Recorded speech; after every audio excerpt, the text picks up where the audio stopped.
खूब बधाई लुटाई गई। सारे ब्रजवासी मैया यशोदा को बधाई देवे आए। मैया तने रबड़ी सी रात में लड़ुआ सुलाला जायो है, मैया बधाई हो बधाई हो।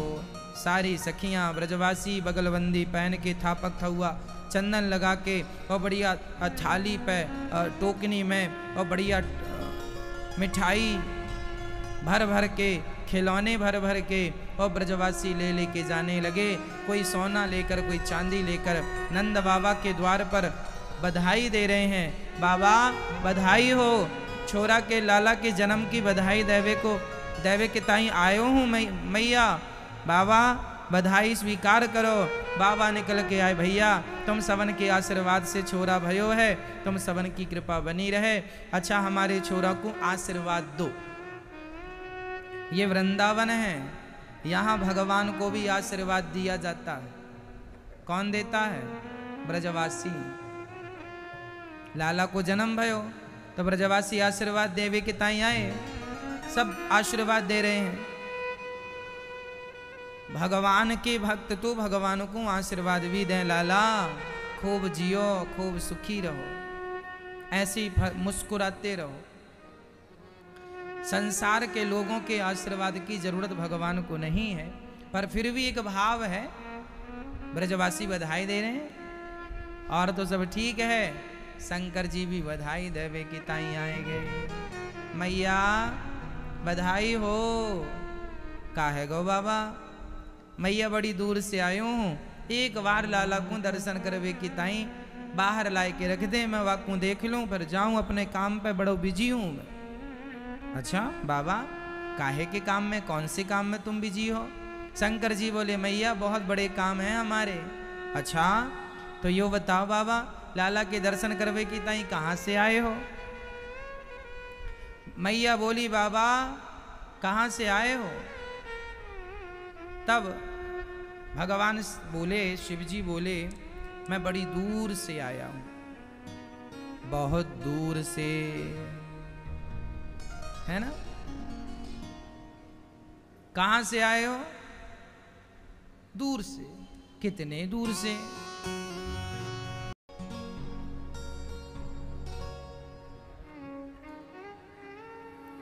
अब भगवान का उत्सव चल रहा है, सब दर्शन कर करके बधाई दे दे के जा रहे हैं।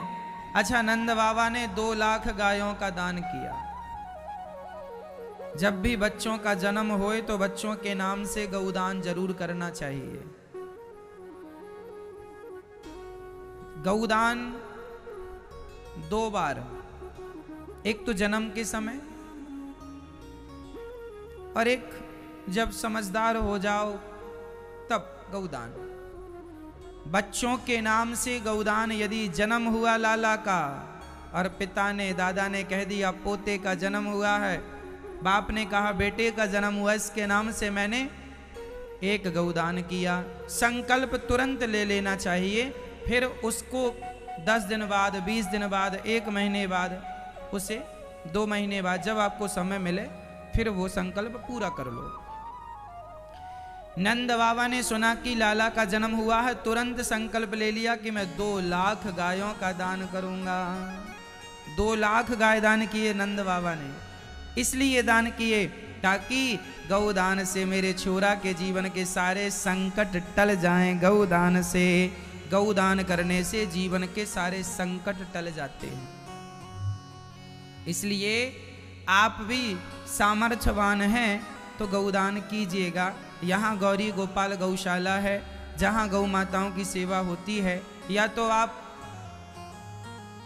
यहाँ आकर के दान करें या फिर आप अपने घर से ही संकल्प कर लें कि हमें गौदान करना है। तो आप जब भी वृंदावन आए तो अपने हाथों से या फिर घर बैठ के ही एक संकल्प भाव हो जाता है, वह भी गौदान ही है। कह दिया मन से, हो गया। गौरी गोपाल गौशाला में ये दास रोज जाता है और गौ माताओं का आपको दर्शन होता है। तो ये गौदान नंद बाबा ने किया, अन्नदान किया। सबसे श्रेष्ठ दान अन्नदान। अन्न कैसे दान किया नंद बाबा ने? गेहूं का पहाड़, गेहूं का ढेर लगाया और एक एक ढेर, एक एक व्यक्ति को, एक एक ब्राह्मण को दान, ये लो, ये तुम गेहूं ले जाओ, ये चावल का दान, ये गेहूं का दान। खूब दान दिया। दान देने से क्या होता है? हमारे जीवन के संकट टल जाते हैं, हमारी आयु बढ़ जाती है। इसलिए दानम लिखा है शास्त्रों में कि दानम दुर्गति नाशनम। दान करने वाले व्यक्ति की कभी दुर्गति नहीं होती। कितना भी बड़ा पापी है, जैसे भगवान का नाम कोई लेकर के भव सागर से पार हो जाता है, उसी प्रकार भगवान का नाम भी कोई ना ले पाए और उसने जीवन में दान किया है तो केवल दान के बल से वो भव सागर को पार कर जाएगा। ये दान की महिमा है। इसलिए यहां अन्नदान भी होता है। गौरी गोपाल अन्न क्षेत्र में लोग अन्नदान भी करते हैं और अपने नाम से साधु संतों को भोजन आप सब कराते हैं। अब भगवान का उत्सव चल रहा। भगवान 6 दिन के हो गए। तभी भगवान के लिए पूतना मौसी आ गई। ये पूतना कौन?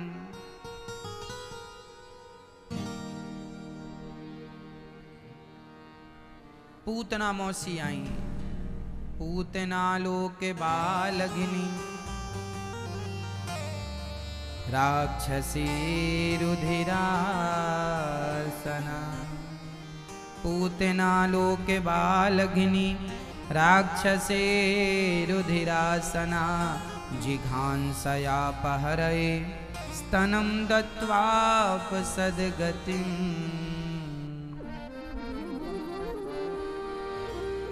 पूतना छोटे छोटे बच्चों को मारती है और मार करके उनका रक्त पी जाती है। आज भगवान पालने पर लेटे हैं और भगवान श्री कृष्ण टुकुर टुकुर देख रहे हैं। माँ ने आंखों में सुंदर सा काजल लगाया है और भगवान जब जागे तो उन्होंने अपनी आंखों में अपने हाथ ऐसे रगड़ने शुरू किए तो आंखों में लगा हुआ काजल फैल गया। और भगवान बाहर देख रहे हैं कोई आए हमें लेने के लिए, गोद में उठाने के लिए। कोई आया तो नहीं। माँ यशोदा काम पे लगी थी। तभी पूतना मौसी आ गई। ये पूतना राक्षसी है। ये छोटे छोटे बच्चों को मारती है। कंस ने इसे भेजा है। आज भगवान के पास आ गई और भगवान ने देखा। भगवान देखती पहचान गए, अरे मौसी जी आ गई। भगवान ने आंखें बंद कर ली पूतना मौसी को देखकर। अच्छा, भगवान से पूछा गया कि आपने पूतना को देखकर अपनी आंखें क्यों बंद कर ली? तो भगवान कहते हैं कि ये हमें जहर पिलाने आई है। पूतना के स्तनों में दूध की जगह उसने जहर लगा लिया, जहर का लेपन कर लिया। जहर वाला स्तन मुंह पर डालेगी और बच्चा पिएगा, मर जाएगा। पूतना मौसी को देखकर भगवान ने नेत्र इसलिए बंद कर लिए क्योंकि जहर पीने का डिपार्टमेंट तो भगवान शंकर जी के पास है। मानव आंख बंद करके कह रहे हैं, हे भोलेनाथ आओ, मौसी जी आ गई हैं जहर पिलाने और जहर तो आप ही पीते हैं। देवताओं ने पिया था अमृत। समुद्र मंथन में जहर भी निकला था और अमृत भी निकला था। तो देवताओं ने क्या पिया? अमृत पिया। और शंकर जी ने क्या पिया? जहर पिया। देवताओं ने अमृत पिया तो देवता देव कहलाए और शंकर जी ने जहर पिया तो देवाधिदेव महादेव कहलाए। अमृत पीने वाला इतना महान नहीं बना मेरी मां जितने महान भगवान शिव हो गए। हाँ या ना? है ना? समझ में आ रहा है मेरी मां? इसलिए हमें अमृत से ज्यादा जहर पीने की आदत बनानी चाहिए। जहर हम ये नहीं कहते, तुम जहर का अर्थ यहां वो नहीं है कि वो जहर पी के मर जाने वाला ना। जहर का तात्पर्य है कड़वी बातें। जहर का तात्पर्य है अपमान। सम्मान तो देखो सब जगह सबका होता ही है, पर कभी कभी कहीं कहीं कोई अपमान कर दे तो अपमान का घूंट भी चुपचाप पी लेना चाहिए। ज्यादा बोलने से, झगड़ा करने से भी तो कोई फायदा नहीं है। आपने हमारा अपमान कर दिया, तो बदले में हम भी आपका अपमान करें, तो ये तो समझदारी नहीं है। एक काम करो, चुपचाप वहां से निकल जाओ, उठ के चले जाओ, क्या मुंह लगना। शंकर जी जहर पीते हैं।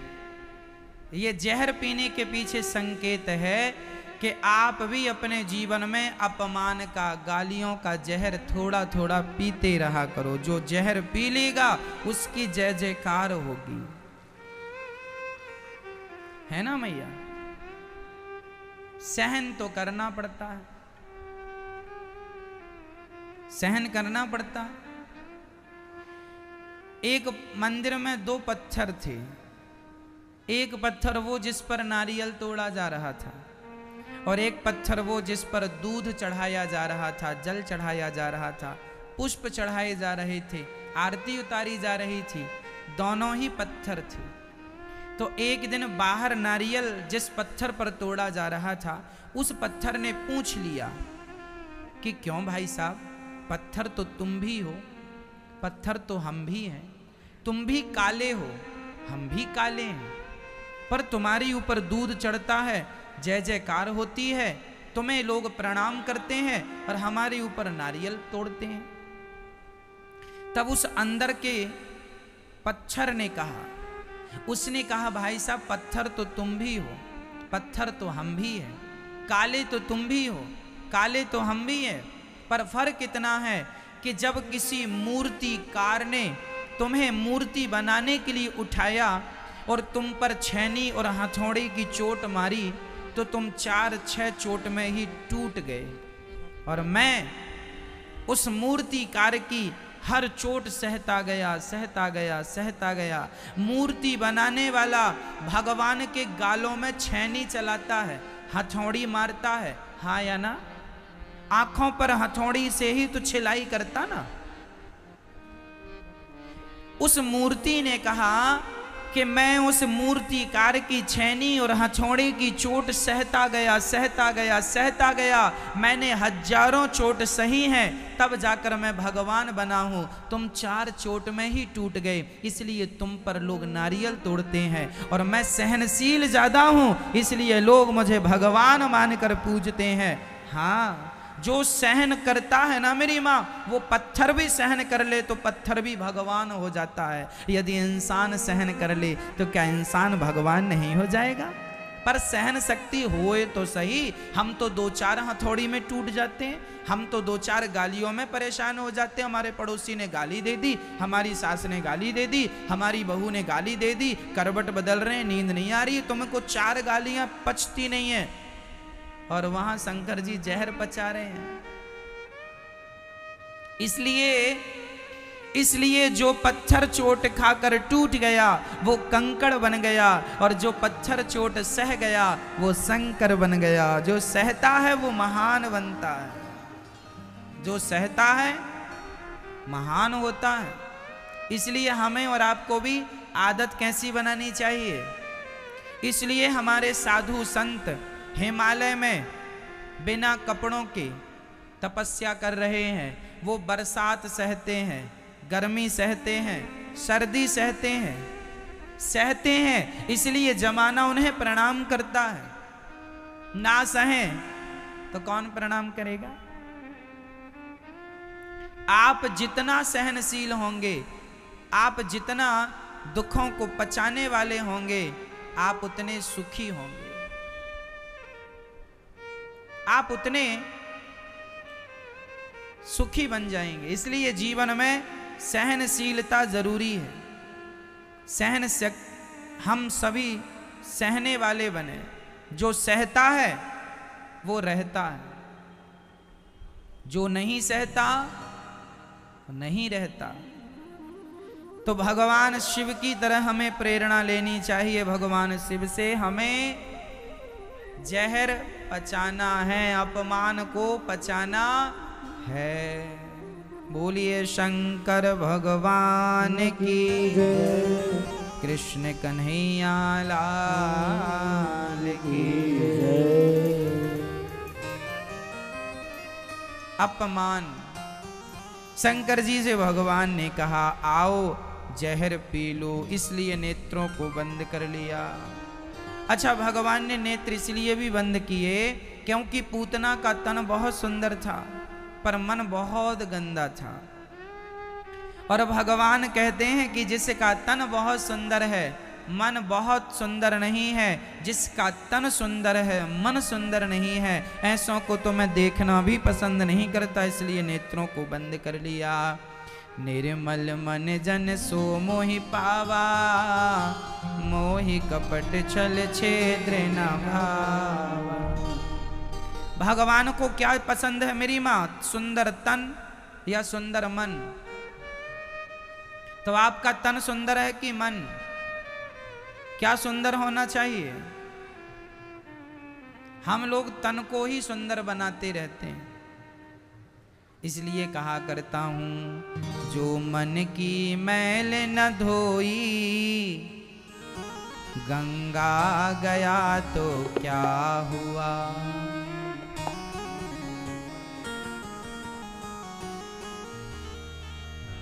तन को बहुत धोया, हाँ तन को धोया मगर मन को धोया नहीं। बाद गंगा नहाने से क्या फायदा। तन को धोया मगर मन को धोया नहीं। तो कितनी भी गंगा हम नहा लें कोई फायदा नहीं है। इसलिए मेरी माँ मन को शुद्ध करो। अच्छा, मन को कैसे शुद्ध किया जा सकता है? आपके अंदर जो ईर्ष्या है, आप अपने पड़ोसी को देखकर जलते तो नहीं है? मैया जलती हो?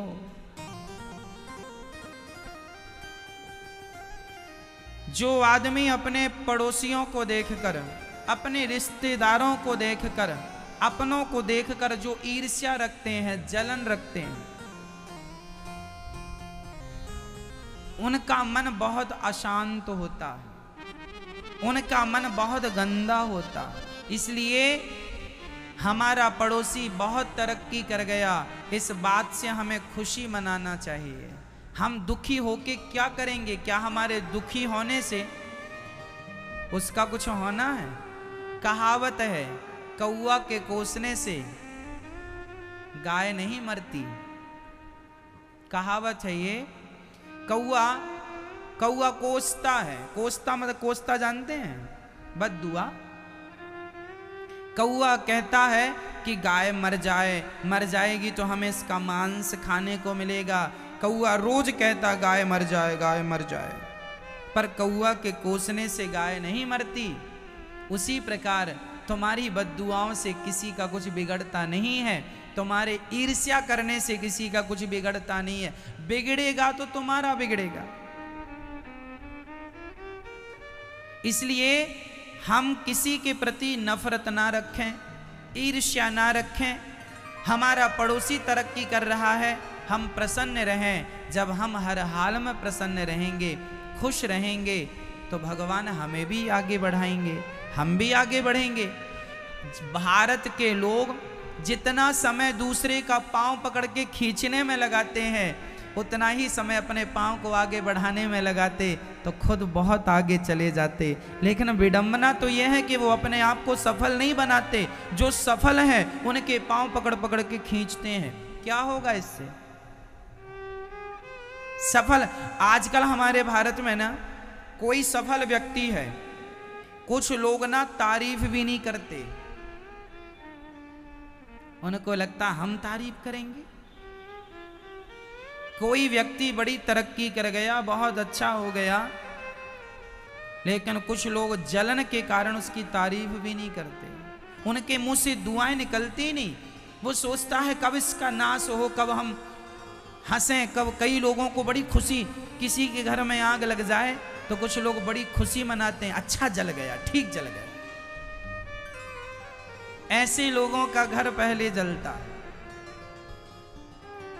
इसलिए हमें सपने में भी किसी का बुरा नहीं सोचना चाहिए। हम अपने आप को सफल बनाएं, इसके लिए हम स्वतंत्र हैं। पर जो दूसरे लोग सफल हुए हैं मेहनत करके, हम उन्हें देखकर घृणा क्यों करें? जलें क्यों? क्या होगा तुम्हारे जलने से? इसलिए अपना मन ना बिगाड़ो, अपनी बुद्धि ना बिगाड़ो। यही है मन की अशांति, यही है मन की उथल पुथल, इसी को शांत करना। भगवान कहते हैं तन तो बहुत सुंदर है,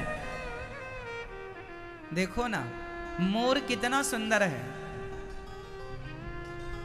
मोर का तन कितना सुंदर है, पर मोर का मन बहुत गंदा होता, आपको पता है कैसे?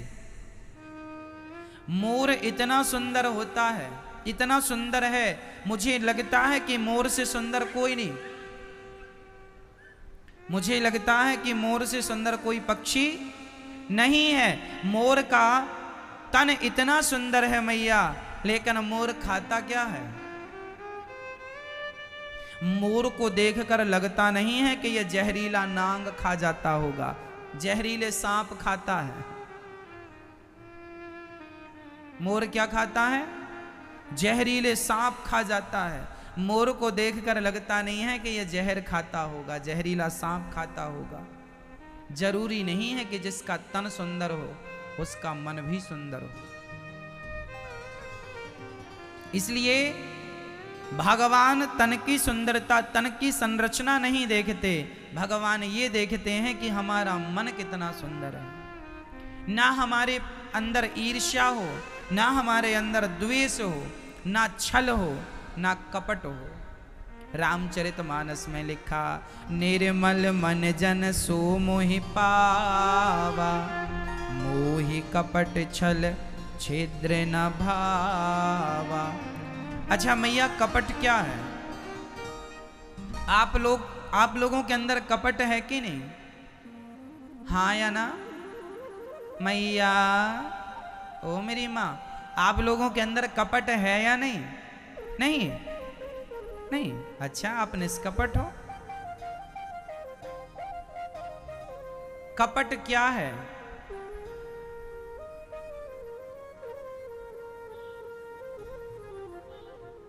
मुझे ज्यादा मिल जाए, मेरे भाई को थोड़ा कम मिलेगा चलेगा, ये कपट है।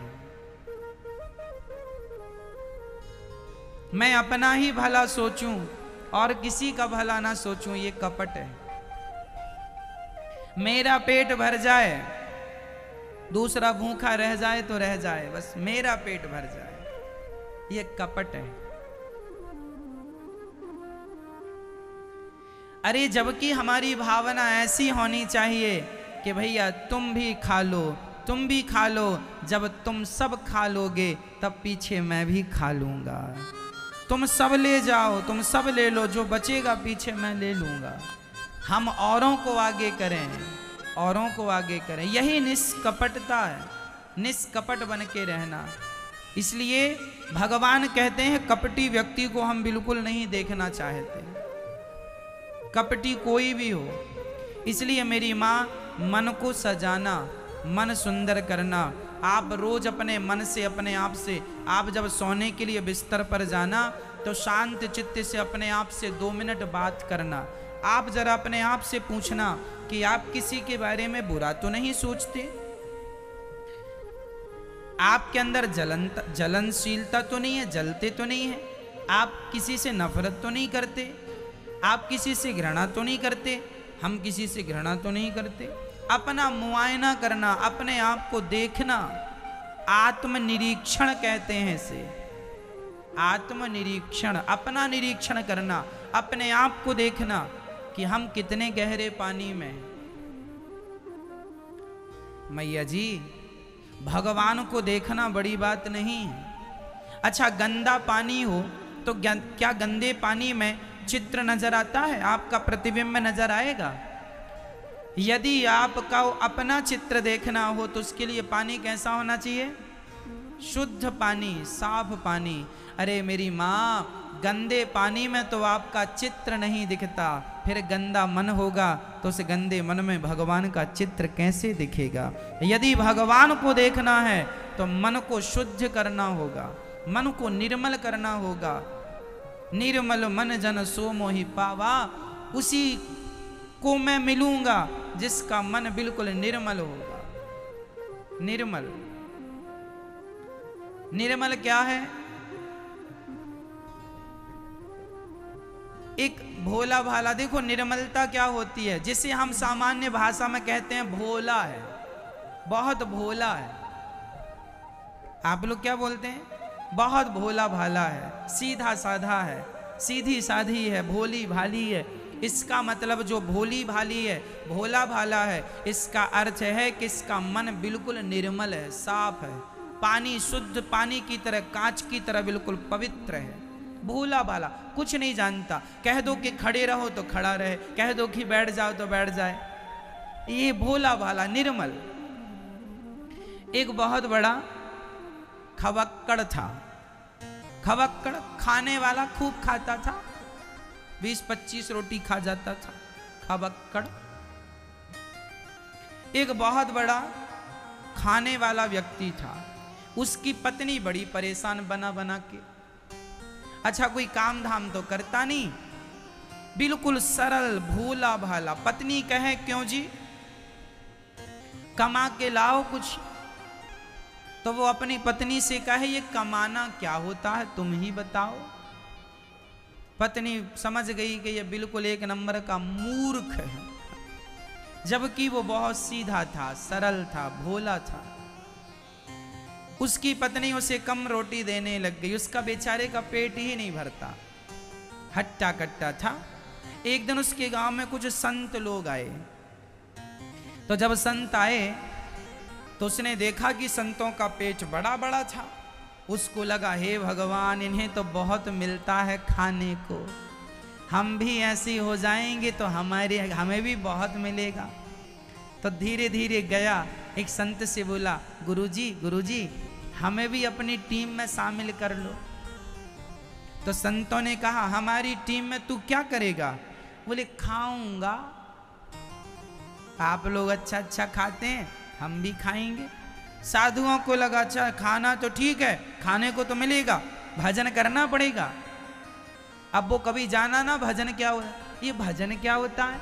साधु बोला बिल्कुल भोला, बोल राम राम, बोल सीताराम, हाँ सीताराम सीताराम। अब वो सीताराम सीताराम बोलने लगा और संतों के संग संग चला गया।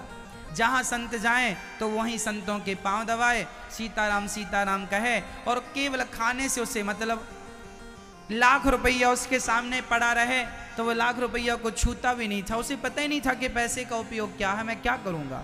वो दाल रोटी से मतलब रखता था, जब मिल जाए तो खूब कस के खाए और वह सीताराम सीताराम गाए। साधुओं के संग चले, जहाँ जहाँ साधु जाए पीछे पीछे चले, सामान उठा के चले, सेवा करे, सब करने लगा। अब वो संतों से जुड़ गया। अब वो संत चलते फिरते फिरते फिरते अयोध्या आ गए। वो सारे संत अयोध्या के थे, भ्रमण पर निकले थे। भ्रमण करके सारे संत आए अयोध्या में, आश्रम में आ गए। तो आश्रम में बढ़िया चकाचक खीर बनी, मालपुआ बने, इसने खूब खाया। अरे भगवान, हमने तो, हमारी पत्नी ने तो कभी मालपुआ नहीं खिलाए, उसने तो कभी खीर नहीं खवाई, बहुत आनंद आया। सीताराम सीताराम जपे और मालपुआ खाए। एक दिन एकादशी आ गई। अच्छा वो रोज जाके रसोई के पास बैठ जाता था, खुशबू लेता रहता था। आज क्या बन रहा है संत जी? मालपुआ बन रहे हैं। हाँ मालपुआ। बेचारा बैठा इंतजार करता रहता कब मिलेगा। बड़ा भोला बैठा बैठा सीताराम सीताराम सीताराम, ना पूजा जाने ना पाठ जाने। गुरुजी ने कहा सीताराम कह बस। भोला भाला ठीक है, गुरुजी सीताराम जप रहा है। एक दिन एकादशी आई, रोज की तरह वो रसोई में गया तो आज रसोई ठंडी पड़ी। अब उसने कोठारी जी से पूछा, कोठारी जी आज रसोई जली नहीं, कुछ बन नहीं रहा।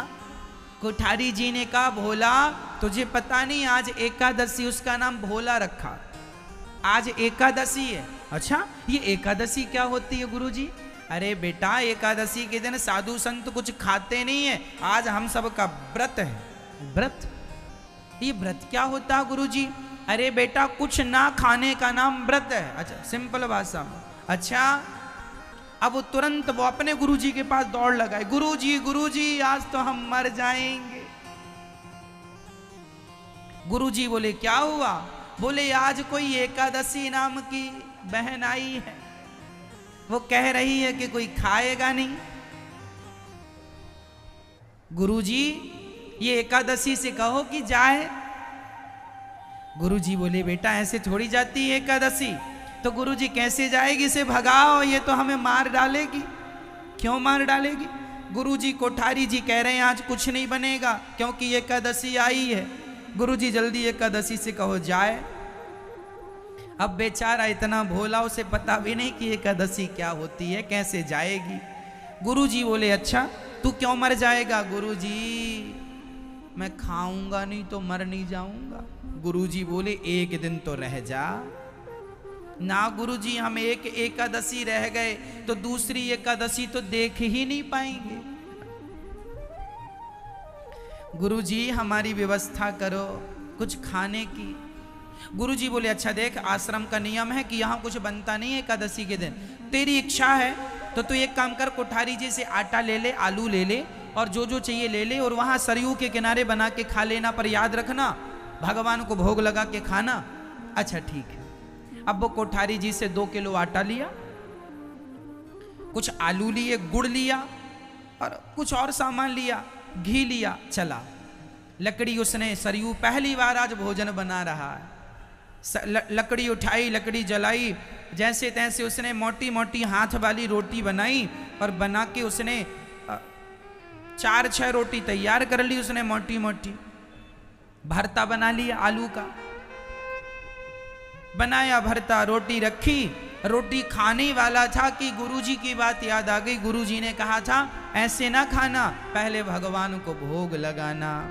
तो अब वो भगवान को बुलाने लगा, हे भगवान आओ। गुरुजी ने कहा है कि आपको खवाना है, फिर खाना है।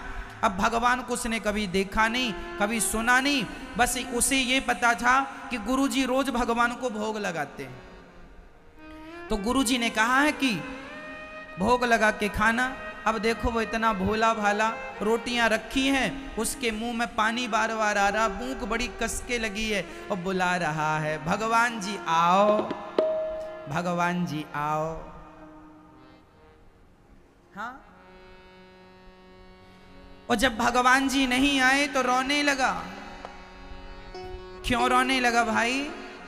हे भगवान जल्दी से आओ, रोटियां ठंडी हो रही हैं। बुला रहा है राजा राम आइए, मेरे राम आइए, मेरे भोजन का भोग लगा जाइए। राजा राम आइए, राजा राम आइए, मेरे भोजन का भोग लगा जाइए। राजा राम आइए, राजा राम आइए, मेरे भोजन का भोग लगा जाइए। राजा राम आइए, राजा राम आइए, मेरे भोजन का भोग लगा जाइए। नहीं आए भगवान तो रोने लगा, हे भगवान रोटियां ठंडी हो रही हैं, भरता भी ठंडा हो रहा है, अब नहीं आए। अच्छा इसलिए नहीं आ रहे हो कि आपको तो मंदिर में रोज मिल जाता था। तो सुनो भगवान, आज वहां कुछ नहीं मिलने वाला, आज तो हम ही वहां से प्राण बचा के आए। आज वहां एकादशी आई है और गुरुजी कह रहे थे एकादशी को कुछ नहीं मिलेगा खाने को, तो आप भी कहीं एकादशी के चक्कर में भूखे ना रह जाएं। तो कहने लगा आचमनी अर्घान आरती, आज यही मेहमानी। आचमनी, यहाँ तो आचमनी भी नहीं है। गुरुजी तो आचमनी से पानी घुमाते थे और आपको खिलाते थे, यहाँ तो आचमनी भी नहीं। आचमनी अर्घाना आरती आज यही मेहमानी, आचमनी अर्घाना आरती आज यही मेहमानी। सूखी रोटी खाओ प्रभु जी, सूखी रोटी खाओ प्रभु जी, पियो नदी का पानी राजा राम आइए मेरे राम आइए, मेरे भोजन का भोग लगा जाइए। ओ राजा राम आइए मेरे राम आइए, मेरे भोजन का भोग लगा जाइए। उसने कहा प्रभु जी रोज आप बढ़िया बढ़िया खाते थे, आज तो हमने रूखी रोटी बनाई है, बहुत स्वाद तो होगा नहीं, और याद रखना आज तो यहाँ आपको रोटी यहाँ खाना पड़ेगा और पानी नदी में जाके पीना पड़ेगा, यहाँ तो पानी के लिए कोई बर्तन भी नहीं है हमारे पास। आचमनी अर्घाना आरती आज यही मेहमानी, सूखी रोटी खाओ प्रभु जी, पियो नदी का पानी राजा राम आइए। हे राम आओ। अच्छा गुरुजी से सुनता था कि भगवान राम है, तो भगवान को बुलाया, राम जी आओ। अब भगवान उसकी ऐसी सरलता पर रीझ गए और भगवान आ गए, पर भगवान भी अकेले नहीं आए, दो लोग आए। राम जी अकेले नहीं, सीता माता भी आई। अब एक भगवान को उसने बुलाया और ज्यों दो देखा तो दो भगवान को देखकर पहले उसने अपनी रोटियों को देखा। भगवान को बिठाया, भगवान आए, भगवान से पूछा प्रभु राम आप ही हैं? हाँ हाँ मैं राम। तो मैंने तो आपको ही बुलाया था, आपके संग ये कौन है? ये सीता हमारी पत्नी है। अच्छा आपकी धर्म, अच्छा आओ, आ गए हो तो बैठो।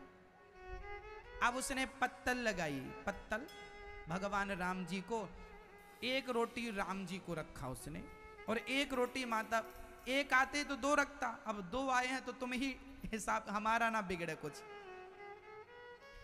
तो उसने एक रोटी राम जी को रखी, एक रोटी माता सीता को, भरता थोड़ा थोड़ा रखा। अब राम जी खा रहे हैं और राम जी उस भक्त को देखकर कह रहे हैं वाह इतने प्यार से तुमने बनाया है, जरा एक रोटी और दो हमें। अब उसके तो प्राण सूखने लगे कि इन्होंने मांग लिया, कहीं इनकी पत्नी भी ना मांग ले। थोड़ी देर बाद माता सीता ने कह ही दिया भैया अयोध्या में ऐसा भोजन नहीं बनता जैसा तुमने बनाया है, बड़े दिनों के बाद हमने अच्छा भोजन किया, जरा तुम भरता दे दो और एक रोटी और दो। अब राम जी ने दो रोटी खाई, दो रोटी राम जी, सीता माँ ने चार रोटी चली गई। अब उसने रोटियां बनाई कितनी थी? टोटल 6 रोटियां बनी, मोटी मोटी, और 4 राम, अब 2 बची। अब उसने सोचा कि कहीं एक एक और मांग लिए तो हमारी तो एकादशी हो ही जाएगी। तो राम जी ने कहा बहुत अच्छी रोटी है, एक काम करो, हमारा पेट भर गया पर तुम्हारे प्रेम के कारण एक काम करो, हमें आधी रोटी दे दो।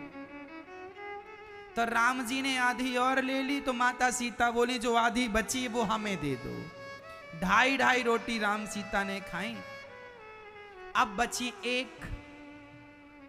राम जी बोले अच्छा पेट भर गया, हम जा रहे हैं। चले गए। उसने रोते रोते 1 रोटी खाई भारती के साथ, आ गया हे भगवान आज तो हमारी भी एकादशी हो ही गई। दूसरी बार एकादशी आई तो गुरु जी के पास गया, बोले गुरु जी वहां 2 भगवान आए थे पिछली बार, जरा राशन बढ़ा के देना, हमें 4 किलो आटा दिलवाओ।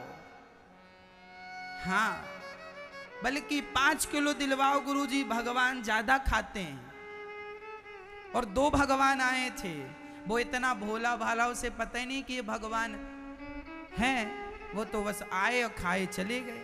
गुरुजी को लगा हो सकता है ये बहुत खाता है तो ये अपने लिए मांग रहा, भगवान का नाम लगा के। दूसरी एकादशी के दिन फिर वो भरते का सामान आलू इत्यादि टमाटर लेके गया, गुड़ भी लेके गया। और इस बार तो उसने आटा जरा ज्यादा लिया, 5-6 किलो आटा लिया। और आटा लिया, बढ़िया लकड़ी इकट्ठी की और इकट्ठी करके चूल्हा बनाया, चूल्हे में बढ़िया श्रृंगार किया, आटा गूथा, आटा लगाया और रोटियां मोटी मोटी फिर बनाई। और फिर रोटियां बनाई और रोटी बना के घी चुपड़ के रखा, फिर बुलाया राजा राम आओ। अब बुला रहा है राजा राम आइए, सीता साथ लाइए। अब हमने दोनों की व्यवस्था की, अब कोई दिक्कत नहीं। पिछली बार थोड़ा दिक्कत हुई थी, हम भूखे रह गए थे, आपका तो भर गया था, लेकिन इस बार आप दोनों आना। राजा राम आइए, सीता साथ लाइए, मेरे भोजन का भोग लगा जाइए। राजा राम आइए, सीता साथ लाइए, मेरे भोजन का भोग लगा जाइए। जैसे ही बुलाया तो भगवान आ गए, पर अब की बार भगवान अकेले नहीं आए,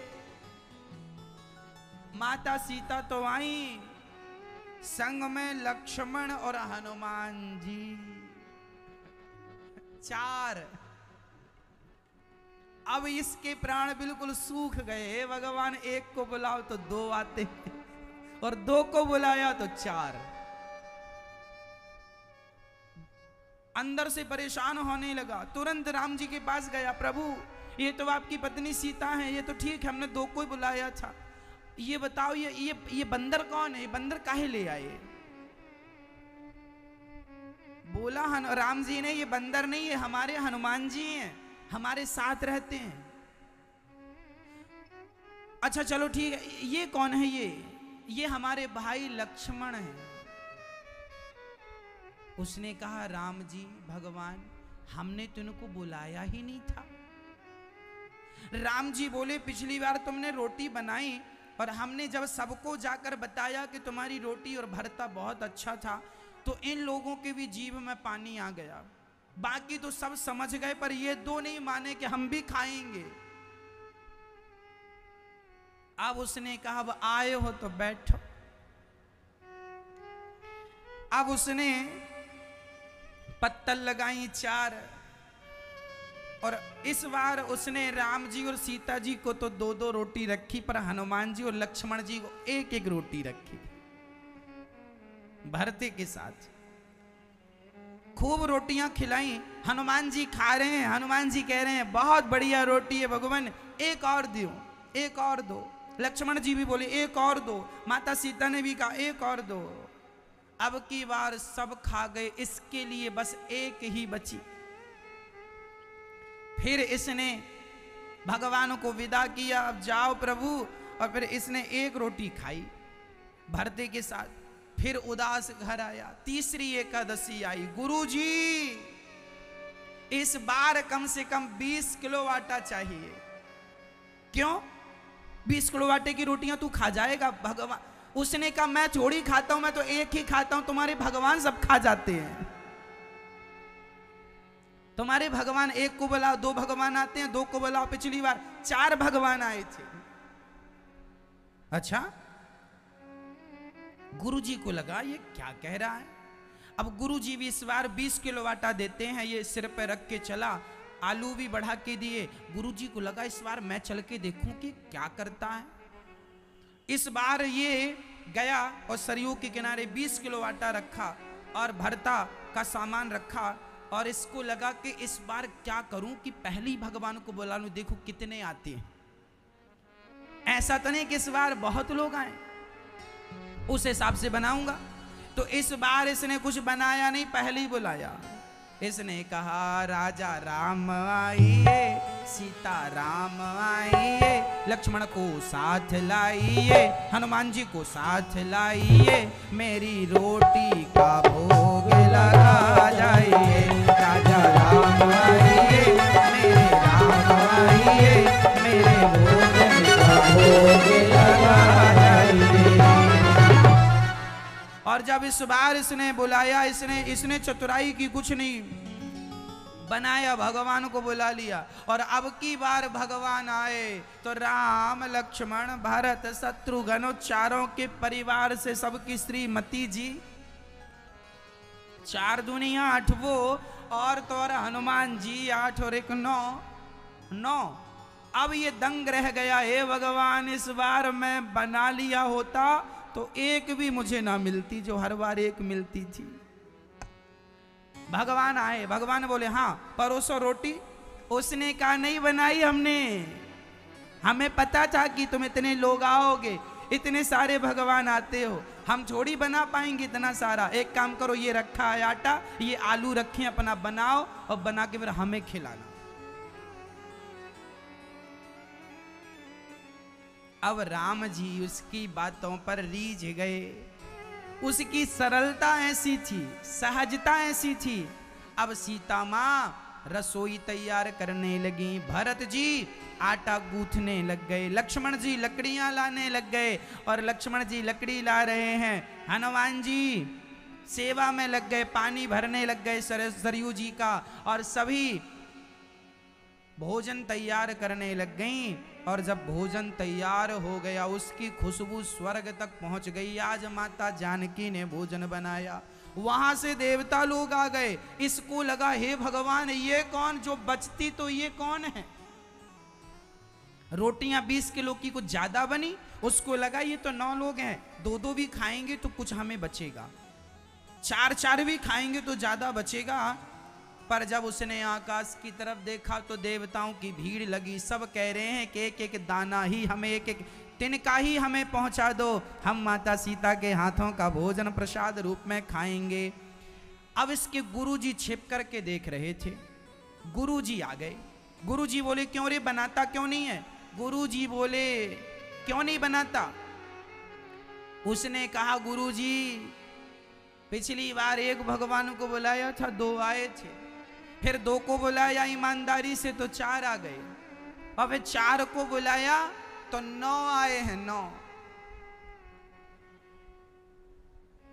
अब क्या चाहता है। गुरुजी बोले कहां है तेरे भगवान, हमें तो नजर नहीं आ रहे। बोला गुरुजी ये बैठे तुम्हारे भगवान ये भरता रोटी खा रहे हैं, हमारे लिए तो एक भी इस बार नहीं लगता कि बचेगी। गुरुजी बोले हमें तो नजर नहीं आ रहे तेरे भगवान। तो इसने बड़ी सरलता से राम जी के पास जाकर कहा भगवान जी आप हमारे गुरुजी को दिखते नहीं है क्या। हमारे गुरुजी कह रहे हैं कहां भगवान, तुम तो सामने बैठे हो। राम जी ने मुस्कुराते हुए कहा बेटा जितनी सरलता जितनी सहजता तुझ में है, इतनी सरलता सहजता तेरे गुरुजी में थोड़ी है। हम बैठे सामने ही है, पर जिनकी आंखों में अहंकार की पट्टी नहीं है, जिनकी आंखों में सरलता है, जिनके हृदय में सरलता, जिनका मन निर्मल है, उन्हें तो हम दिख रहे हैं। और जिनके मन में कोई कपट भरा है, उनके सामने हम हैं तो पर उन्हें नजर हम नहीं आ रहे। तब ये चरणों में गिर के बोला गुरुजी हमारे गुरुजी को तो दर्शन दे दो। तब भगवान बोले तेरी सरलता के कारण आज तक गुरु अपने शिष्य को भगवान तक पहुंचाता था, लेकिन आज तुझ जैसे शिष्य ने अपने गुरु को मुझ तक पहुंचा दिया। भगवान ने सबको दर्शन देकर गुरुजनों को कृतार्थ किया। कहने का तात्पर्य यह हुआ इस कथा से कि भगवान उन्हीं को मिलते हैं जिनका हृदय बिल्कुल शुद्ध होता है, निर्मलता होती है, कोई कपट ना हो, कोई ईर्ष्या ना हो, निर्मल मन हो। पूतना मौसी का मन बड़ा कपटी था ना, छल था, इसलिए पूतना के स्तनों में जहर भगवान ने देख लिया। पूतना ने भगवान को उठाया, स्तनपान कराया, थोड़ा सा दूध था भगवान ने दूध पिया, थोड़ा सा जहर था भगवान ने जहर पिया। अब पूतना को पकड़कर भगवान प्राण पीने लगे। पूतना चिल्लाई बालक छोड़ दो छोड़ दो। भगवान बोले मौसी जी हम जल्दी से पकड़ते नहीं हैं, और पकड़ लेते हैं तो फिर कभी छोड़ते नहीं हैं। पूतना को लेके पूतना भगवान को लेकर भागी। भगवान ने प्राणों का पान किया, पूतना धड़ाम से गिर पड़ी। बोलिए भक्तवत्सल भगवान की जय।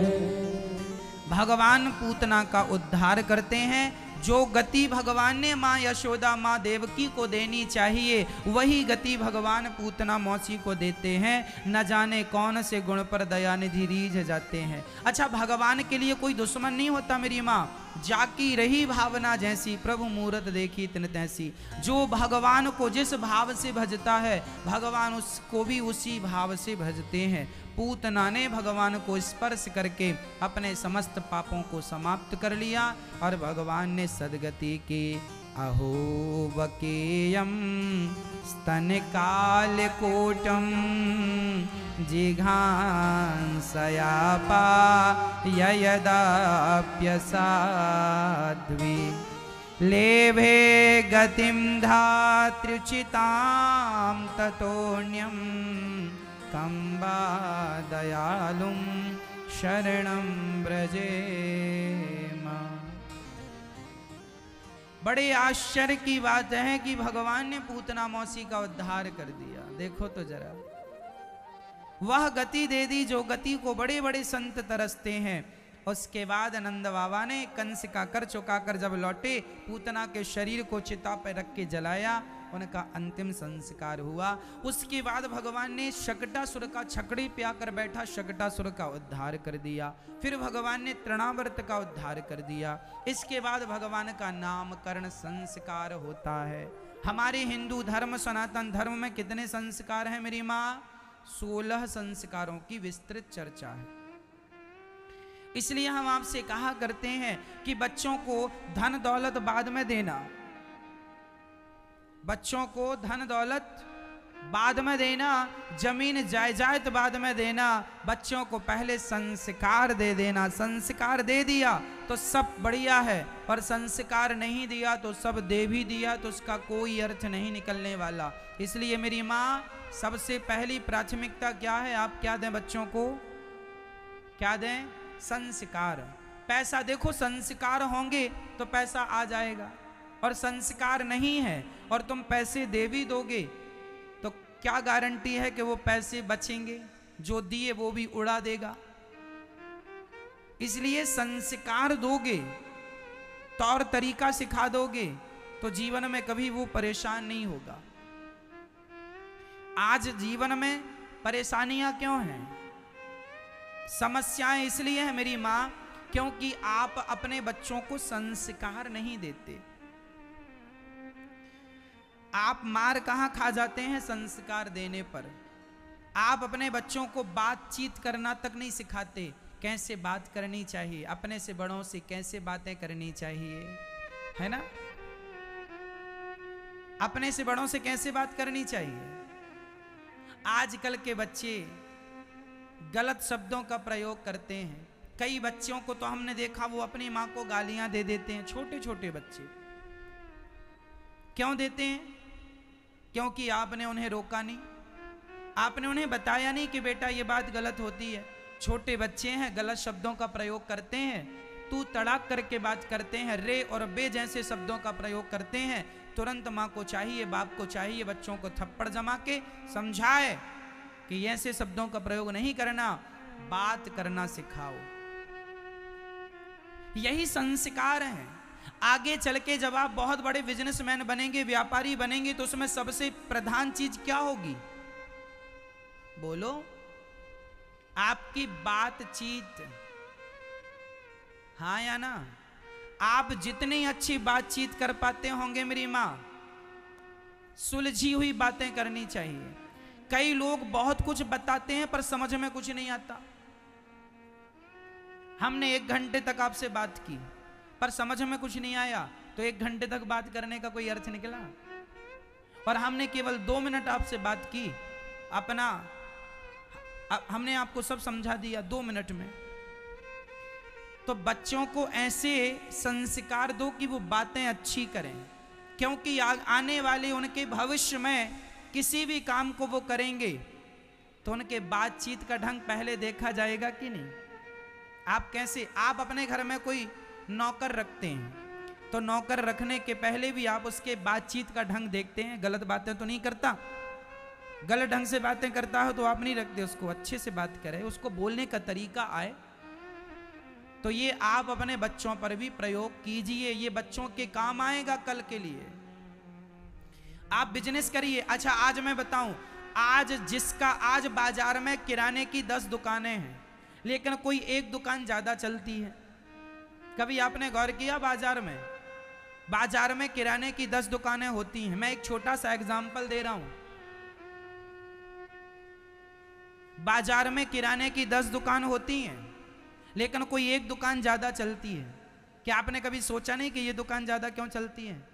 क्योंकि उस दुकान में जो बैठा दुकानदार है उसका व्यवहार अच्छा है, बोलने का ढंग अच्छा है, वह इंसान की रिस्पेक्ट करता है, सामने वाले का आदर करता है, इसलिए ग्राहक उसकी तरफ जाता है कि यार ये हमारा सम्मान करता, आते हैं तो अच्छे से बात करता, हंसता है, हंस के बात करता है, ये कोई गलती हो जाए तो उसे स्वीकार करता है, सुधार करता है। ये हिसाब किताब का गलत आदमी नहीं है, बिल्कुल बढ़िया आदमी है। ना 1 रुपए ज्यादा लेता है, ना 1 रुपए कम लेता, बराबर करता है। मतलब कुल मिला के आदमी को विश्वास जीतना पड़ता है। और ये विश्वास जीतना कहां से आएगा? बातचीत, आपका व्यवहार। आप जीवन में कितना भी तरक्की कर जाइए मेरी माँ, आपका व्यवहार मरते दम तक आपके काम आएगा। हाँ या ना? इसलिए हम सभी को व्यवहार कुशल होना चाहिए। गृहस्थ जीवन में तो सबसे बड़ी जरूरत है व्यवहारिकता। लोग कहते हैं ना कि ये व्यक्ति बहुत व्यवहारिक व्यक्ति है। व्यवहार जानती हो मेरी माँ? जो बुलाए उनके घर सम्मान से जाना चाहिए। बुला रहा है, आदर से जाओ, हंसते हुए जाओ, उसके बारे में अच्छा कहो, वो आपको बुला रहा है, सम्मान करो उसका। हंसो, लोग तुमसे पैसा थोड़ी चाहते हैं, केवल होंठों पे स्माइल लेके चले जाना, सामने वाला खुश हो जाएगा। और कोई आपके घर आए तो स्माइल के साथ उसका स्वागत कर देना, भाई साहब आइए, गले लगा लेना, सामने वाला खुश हो जाएगा।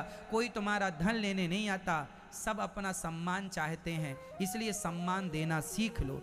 मैं एक छोटा सा उदाहरण देता हूं। हमारे भारत में SBI बैंक है, ये सरकारी बैंक है। सरकारी बैंक SBI बैंक है और प्राइवेट बैंक बहुत सारी हैं।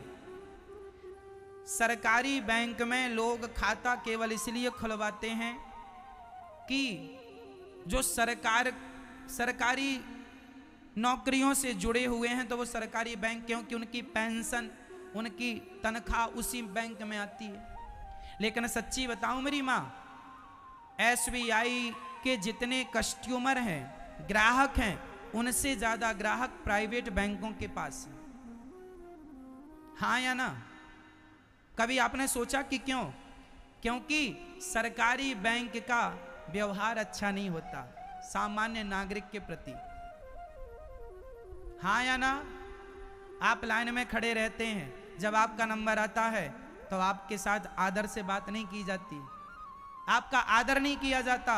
जबकि प्राइवेट बैंकों के कर्मचारियों को बैंकें सिखाती हैं कि कस्टमर, ग्राहक से अच्छे से बात करना है, उसकी सारी समस्याएं सुनना है और सुन के उस पर अमल करना है।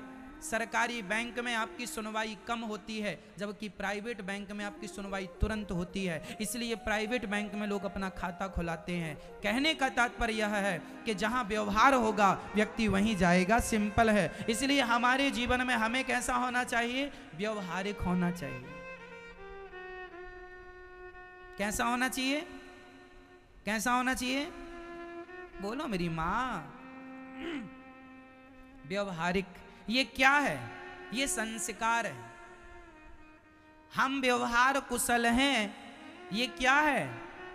जो माँ अपने बेटे को संस्कार देगी, जो बाप अपने बेटे को संस्कार देगा, वही बेटा, वही बेटी संस्कारी होकर व्यवहार कुशल होगी। नहीं तो व्यवहार कुशलता सबके बस की बात नहीं है। 100 में से 95 लोग व्यवहार कुशल नहीं होते, केवल 5% लोग व्यवहार कुशल होते हैं।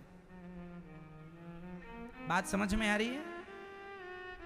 100 में से 95 लोग व्यवहार कुशल, भारत में 95% व्यवहार कुशल लोग नहीं हैं, ओनली 5% व्यवहार कुशल लोग रहते हैं। इसलिए आपको अपने बच्चों को पहले व्यवहार कुशलता सिखानी होगी। कैसे बात करना है, काम कैसे कराना है। संस्कार बच्चों को लड़कपन से, बोलने के संस्कार। आपके बच्चों को झाड़ू लगाना आता है कि नहीं? झाड़ू लगाना बच्चों को आए, कपड़े धुलना बच्चों को आए, भोजन बनाना बच्चों को आए।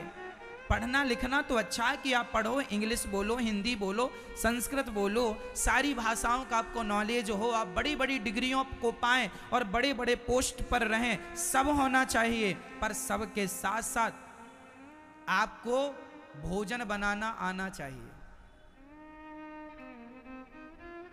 भोजन बनाना क्यों आना चाहिए महाराज जी? दो कारण हैं। पहला तो ये कि कल को कोई मुसीबत पे आपको अपने घर पे भोजन बना के खाना पड़ा तो आपको आएगा, तो आप भूखे नहीं मरोगे, पहला।